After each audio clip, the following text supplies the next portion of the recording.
Welcome to Scale Tales. These are tales, stories that other founders, entrepreneurs, small business owners, and subject matter experts will share about those magical moments when they scaled an entire business or perhaps a product or service line within a business.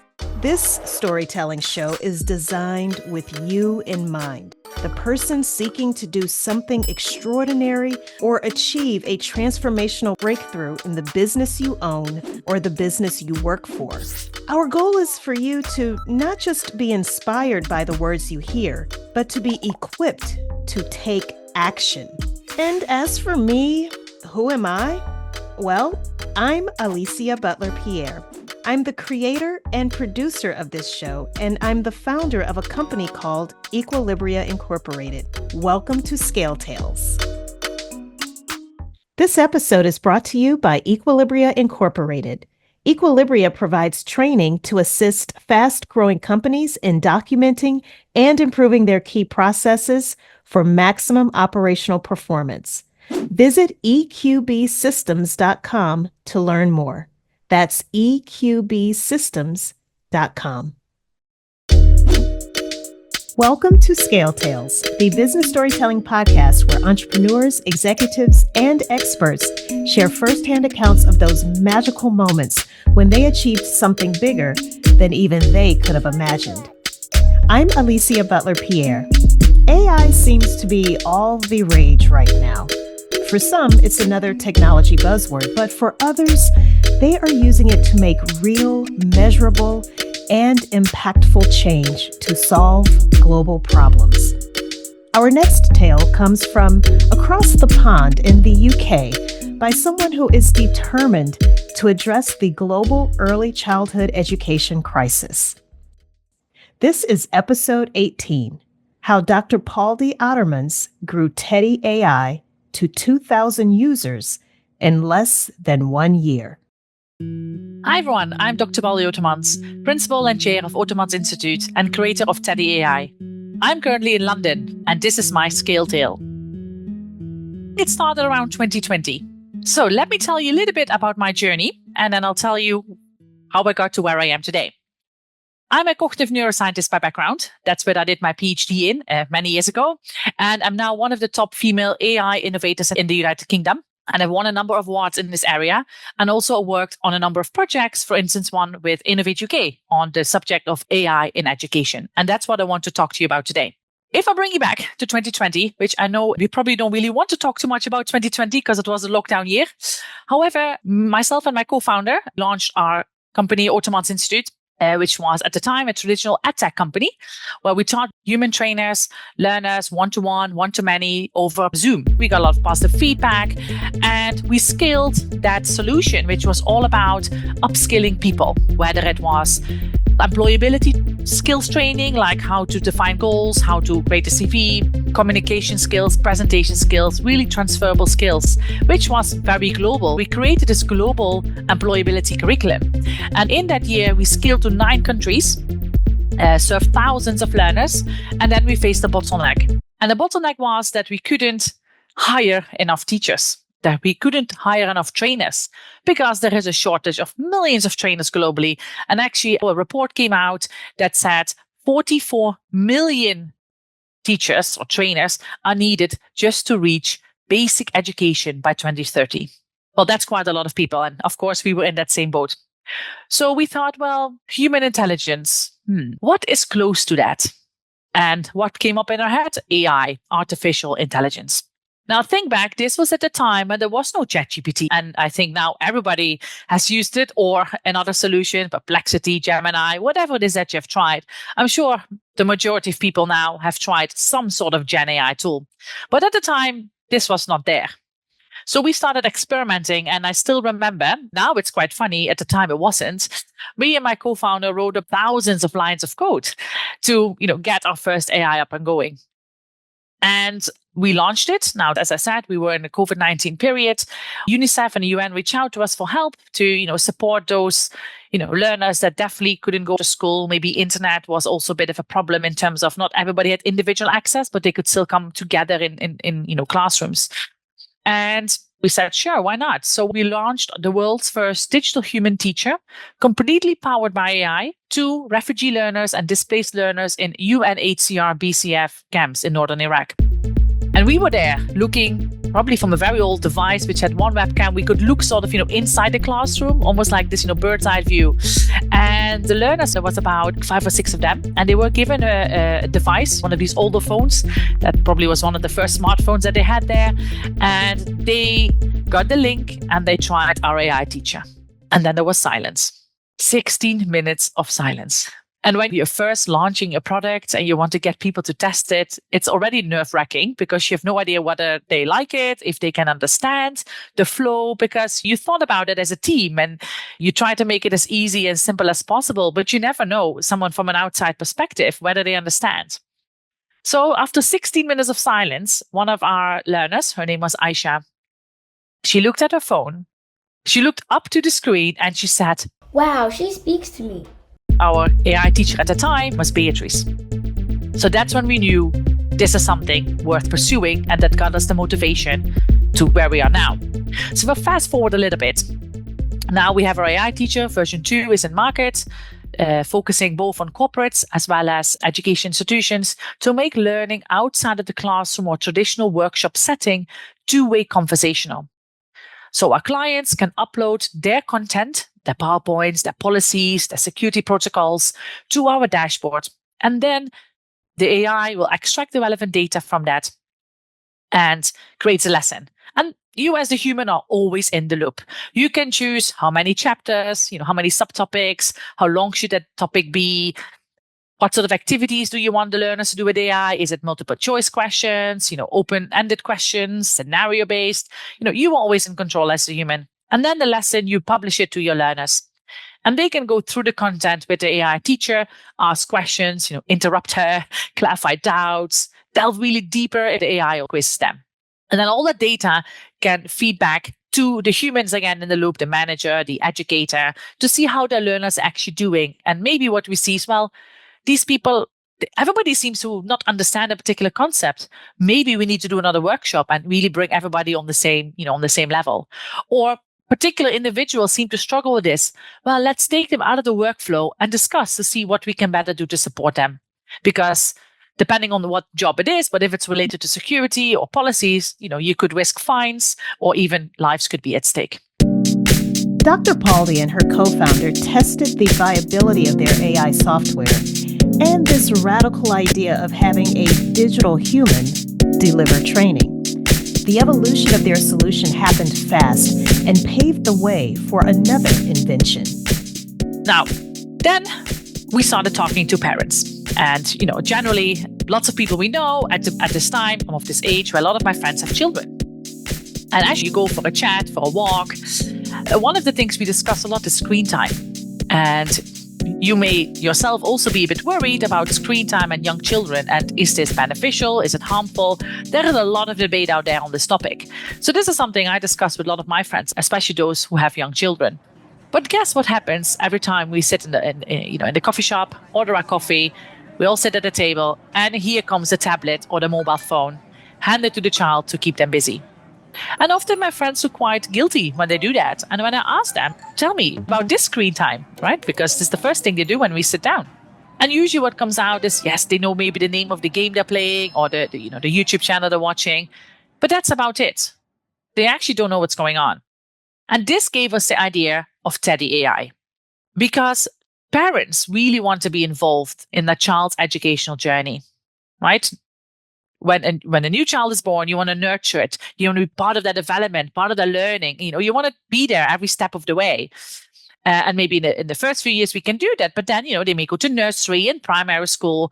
And what we as parents and usually rely on is what the child says when they come back from school, how things were and what they did well in and what not. Some report cards, but they're a bit distant. There are some numbers written on there, and maybe that's about it. And sometimes we may have parent-teacher meetings where we hear a bit more about our child's learning.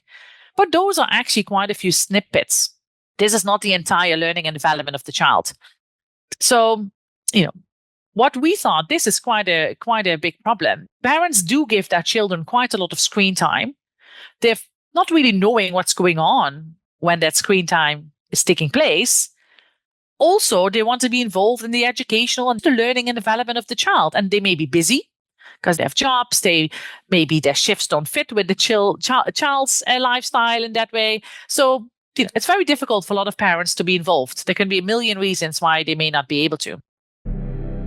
Considering the busyness of many parents, Dr. Pauldy and her co-founders sprang into action.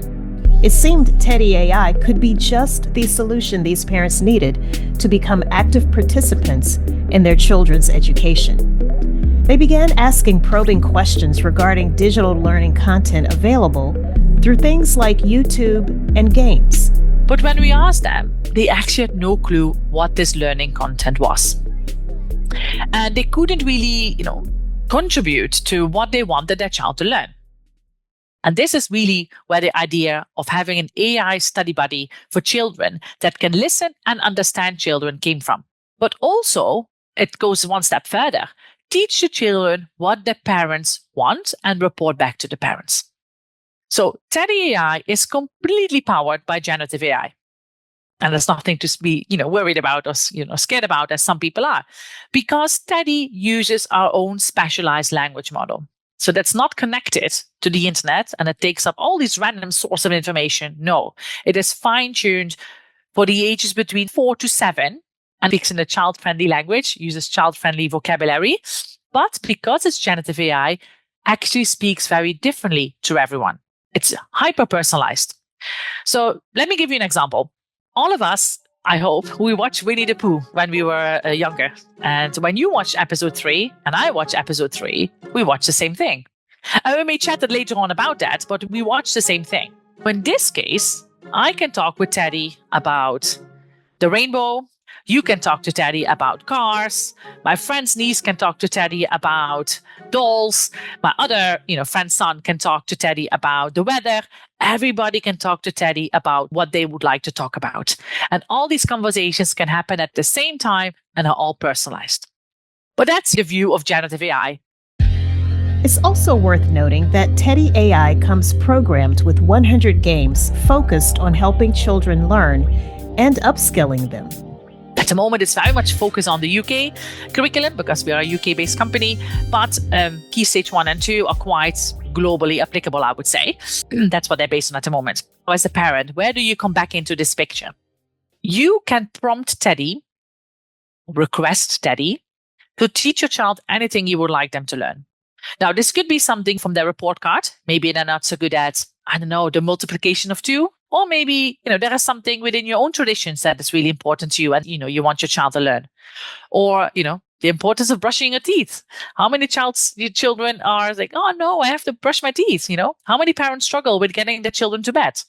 Those are things that you can also teach. So it's not just academic. It's also emotional intelligence, social skills, anything you want. And this can be especially helpful when children ignore or disobey their parents, but somehow listen to the same request or directive once given by someone else. Dr. Pauldy has an example of Teddy AI's ability to serve as parental reinforcement. One of my friends, they were very busy. They're working, not always there to, sit down with the child in the evening.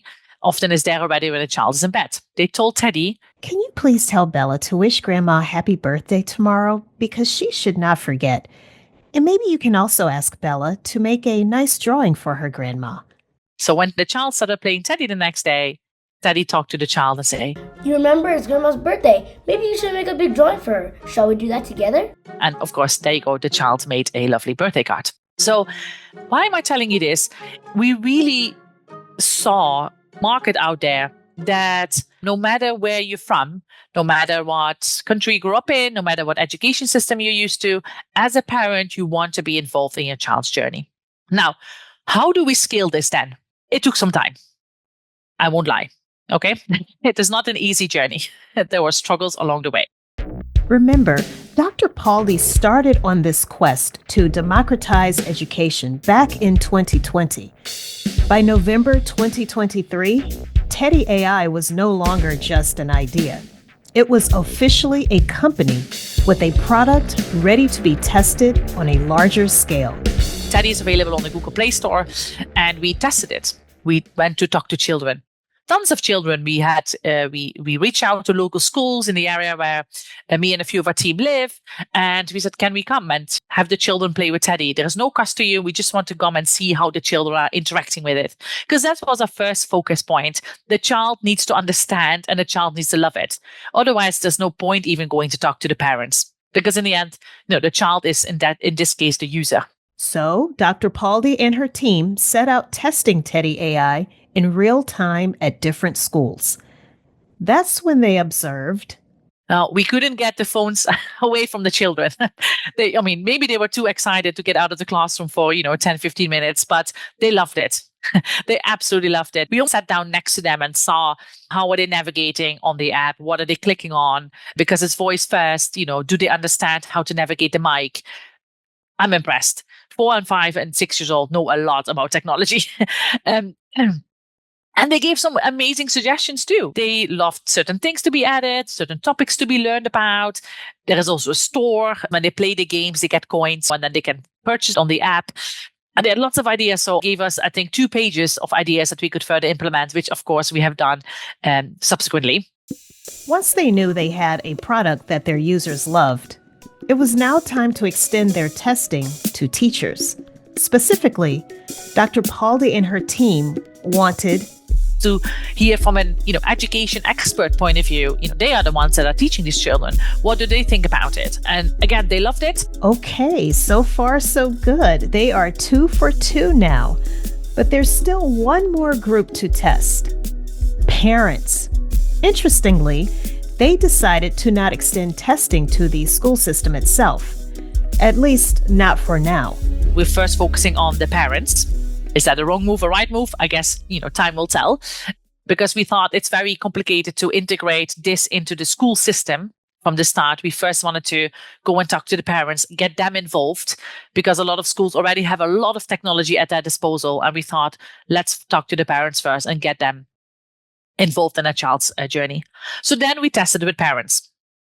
Again, we got lots of feedback. We sat one-to-one. We did some focus groups. We did interviews, lots of different ways of engaging with them, but all very detailed. So talking to one parent at least took, half an hour, 40 minutes. We did some survey work too. Of course, you can easily reach 100, 200 parents, but we did a lot of in-depth discussions with them as well, which gave us a lot of rich data. The feedback was, I love this app. My child will definitely benefit. I can see how Teddy AI can help them in their learning. Now, how can I get involved? They wanted to see the feedback. They wanted to know, okay, how much time did my child play on the app? What sort of games did they play? What did they learn today?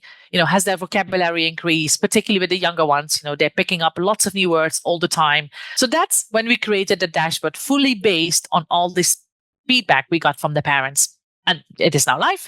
Parents can log in, add their child ID to that dashboard account, and then they can request prompts and Teddy will execute them without the child knowing this is like a forced activity. It comes within the playtime that the child has with Teddy. And then Teddy reports back with very simple analytics: time spent, words learned, games played, whether the child actually did the request the parent asked them to do, and how they performed. So if I would say, please talk to my child about the multiplications of 2. Teddy may do that in the way he does. And then Teddy may report back and say, your child knew 1 times 2 is 2, 2 times 2 is 4, 3 times 2 is 6, and then they struggled. So now the parent knows exactly where the child is in their development journey. That's why it has taken us quite a lot of time to reach a lot of people. At the moment, we have about 2,000-ish people that are active on the Teddy AI app, and we're slowly starting to scale the number of parents as well, because we are still fine-tuning and really making it almost perfect so that the parents can use it, especially with the linkage of the payment gateways, etc. Now, we are working with the Google Meta family, for instance. That's definitely one thing I would recommend if you're having a product that's an app. You get lots of detailed feedback, not just this is great, but I would add X, Y, Z. Product Hunt is something as well that we're using a lot to grow our use case and get feedback at the same time. And then, your own circles. As I mentioned, I'm at the age where a lot of my friends have children. So reaching through them and then having that, trickle on effect and word of mouth, because all of them are part of parent groups, whether it's WhatsApp groups or meetup groups. So that way we are scaling firstly, and then of course the marketing piece comes with it in terms of the budgets and the social media posts as well. And in case you're wondering, there's a free version of Teddy AI available on Google Play. Your child can spend as much time as they want talking to Teddy and playing the games. But if you as the parent want to influence what your child is learning and actively be involved in that, yes, you make your account, which is free. You get a few free requests. I believe it's 3 at the moment. And then you buy the request to further prompt Teddy. And there are different packages that you can choose from, depending on how many you would like. You can either do that at a pay-as-you-go basis, or you can do a monthly subscription, depending on what your preferred style is. Are you curious about how Teddy AI works as a generative AI tool? Do you remember that nerve-wracking experience Dr. Pauldy described at the beginning of her scale tale? The one where they provided access to education for child refugees through digital humans? Well, that was the starting point of data they collected, which over the years was initially used to program Teddy AI. And that's the second, chunk of time that was used in order to fine-tune our own model, make it child-friendly. Certain words we don't want children to say, right? So the model shouldn't have these words. And if a child asks questions about these, of course, Teddy should reply back, I don't know, something along the lines of, ask a grown-up, or this is something you will learn when you're older, or, whatever he may say. And actually, you also need to comply with the regulations before you upload it to the Play Store, because it is a product for under 13 years old. So we have to comply with that.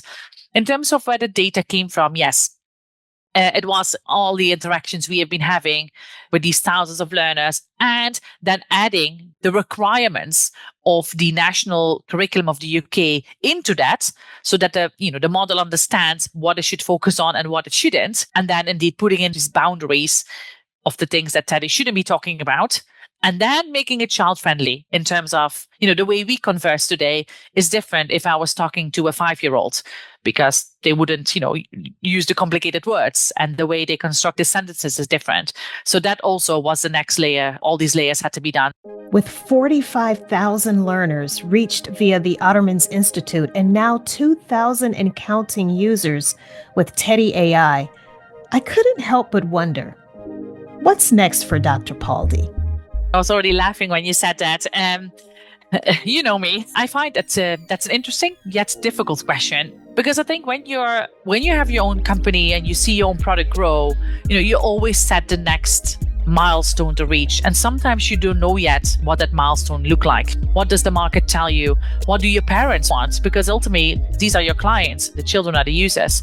I think at the moment, for me, how success looks like is, if every child talks to Teddy, and that gives them the confidence for public speaking, makes them learn more the things they want to learn, and also makes the parents happy that they're involved in the child's journey. Now, this is very abstract, right? There are no numbers to it. One can say if a million users use Teddy, that could be what success looks like. 1 million parents access the dashboard, and they're sending, on average, 20 requests a month. So almost sort of every weekday of the month, they send a request to Teddy to teach a child. That could be what success looks like. However, one final thing I would like to add to the story, which is, I guess, the final bit of the story. Now, we talked about, different platforms we will use, our own word of mouth, social media. And we take out all the tools of the marketing toolbox that many people use when it comes to marketing and, advertising products. However, we now can use Edge AI. And this is our scalability piece, because this can increase access to millions of people as the cost of these large language models drops by 70%.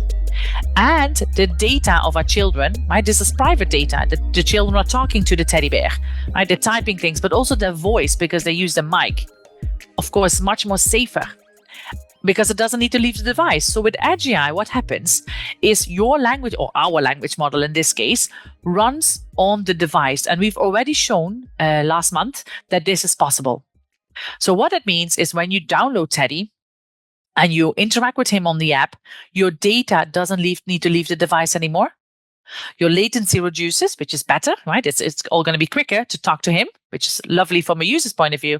And our costs go down, because at the moment, every time someone talks to Teddy, it hits the cloud, it goes back, Teddy responds, the child says something again, goes to the cloud, and Teddy, up and down. And all of these instances are costs.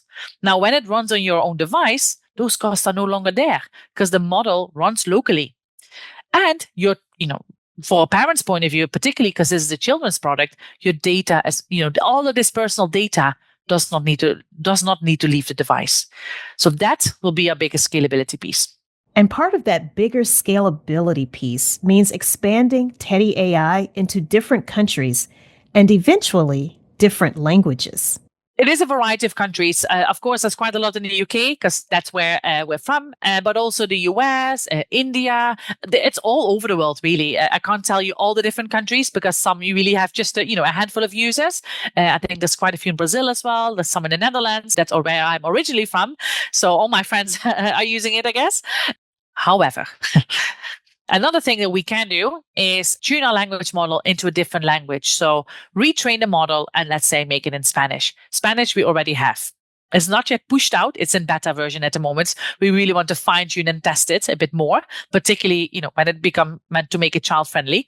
But that's also something we can do. As we, continue to scale, we're also focusing on making, many, many more languages available, not just by putting a translation layer in between, let's say English and French or English and Italian or whatever it may be, but we're retraining the model in that language and making it fit for purpose for that language. So that is a second scalability piece as well if we want to reach other learners in other countries, particularly when the children may be bilingual or bilingually raised because of the schooling system. Often schools are nowadays many, many more times in English than it was a few years ago, but the parents may still want to stick to their native language and want the child to be bilingual in the end. As we all know, technology changes rapidly. As of this recording in December of 2024, Teddy AI is not currently available in the Apple Store, but soon it will be. And don't worry, we know there's a lot of people with iOS out there. So you can find out more information on www.teddyai.com.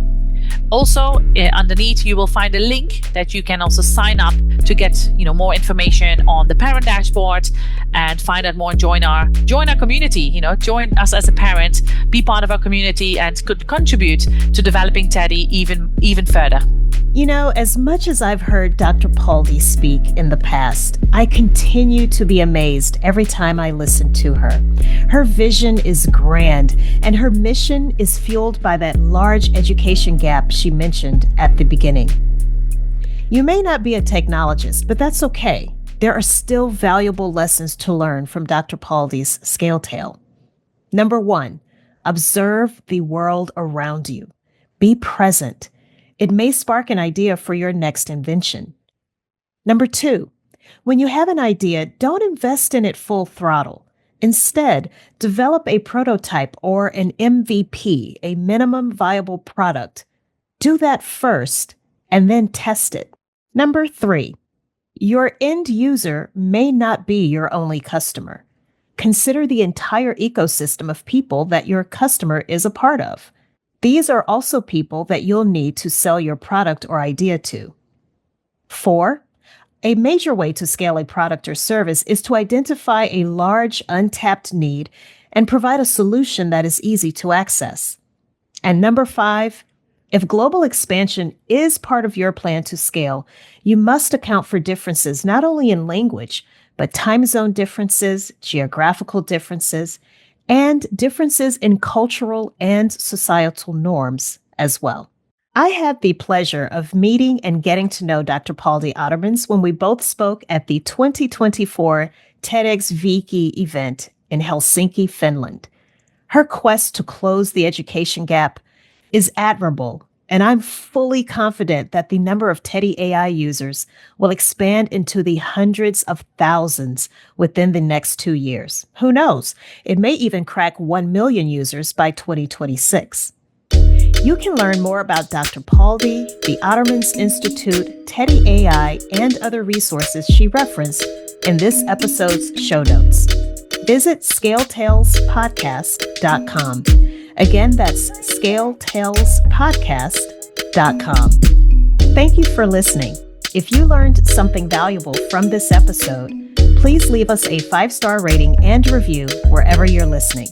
Make sure you subscribe to the show so that you don't miss it. And while you're at it, leave a 5-star rating and review wherever you're listening.